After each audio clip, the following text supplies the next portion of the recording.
हे आमचे गावचे मुत्याप्पा वाघमोडे आणि मुत्याप्पा शंकर वाघमोडे. आणि ह्यांनी जवळजवळ त्या विहिरीला किती लाख रुपये गेले? 7 लाख रुपये गेले. पहिल्यांदा 50 काढली, 3.25 लाख गेलं. परत बाकीचे पैसे गेले. एवढे पैसे जाऊन सुद्धा काय ना, तर त्या विहिरीला पाणी किती चालत होतं? पहिल्यांदा चालू 3.5 तास. 10 मिनिटावर आलं. 10 मिनिटात सगळंच बंद पडलं. सगळंच बंद पडलं. आणि नंतर आम्ही मी तुम्हाला शब्द कधी दिला होता? एक 10 ते 11 दिवसाखाली. आणि विहिरीला पाणी कमी पडलं तर मी समोर उभारून समोर तुम्हाला पाणी काढून देतो. दिलं का नाही? हां, दिली. तर आज बघा असं पाणी चालतंय. ही आमच्या गावची परिस्थिती आहे, नजीक पिंपरी गावची. आणि ही नवीन केलेली विहीर आहे, समोर विहीर आहे. मग एवढं 7.5 लाख रुपये घालून ही विहीर आज बी तागायचं आहे ना, त्यांना पाणी म्हणून देऊ शकलं नाही.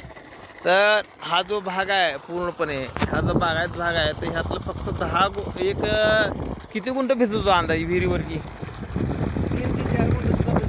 3 ते 4 गुंठ भिजत होतं. आणि आज आहे ना तागायत किती गुंठ भिजते? आता कमीत कमी 2.5 एकर भिजते. आज ही 2.5 एकर भिजते. तर आज आमची नजीक पिंपरी गाव आहे आणि ह्या गावामध्ये माझ्या शेतकऱ्यांची अशा अडचण निर्माण व्हायला.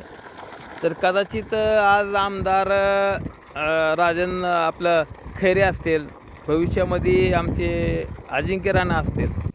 तर ह्या सगळ्या गोष्टीमध्ये आज जो शेतकऱ्यांना प्रॉब्लेम व्हायला आलेला आहे, आणि तो जो आहे ना, तो आपला पिंजूरचा कॅनल आहे. आणि तो कॅनल नजीक पिंपरी गावामधून आणि तो बाबळगावला त्यांनी जॉईन करायला पाहिजे. आणि पिंपरी मोहोळमधून एक असा माळावळा कॅनल करून मोहोळला जॉईन करायला पाहिजे, असं माझं म्हणणं आहे. आणि तो शेतकऱ्यांची त्यांनी मान्य करायला पाहिजे.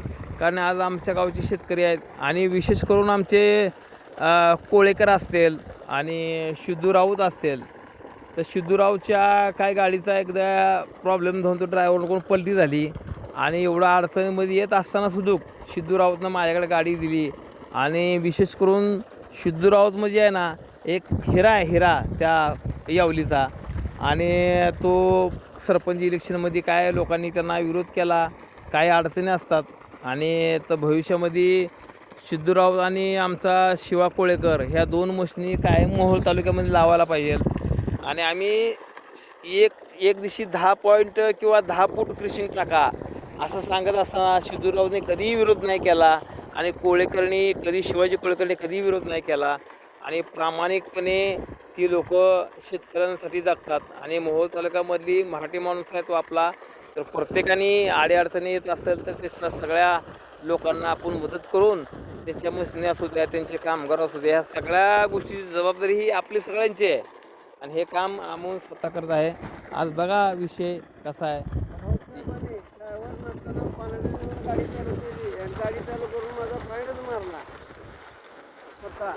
आता हे शेतकरी बोलते तसे आपला शब्द काय होता, एका दिवसात तुम्हाला पाणी काढून देतो.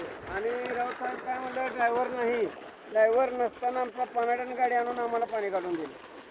आणि हे माझ्या गावचं आहे. आणि हे आमचे वाघबोडे आणि आम्ही सर्वदे नजीक आमचं हे गाव आहे. तर आम्ही कुठल्याही गोष्टीमध्ये विचार करत असताना तर आमच्या शेतकऱ्याला कमी पडू नये हे आमचं काम आहे.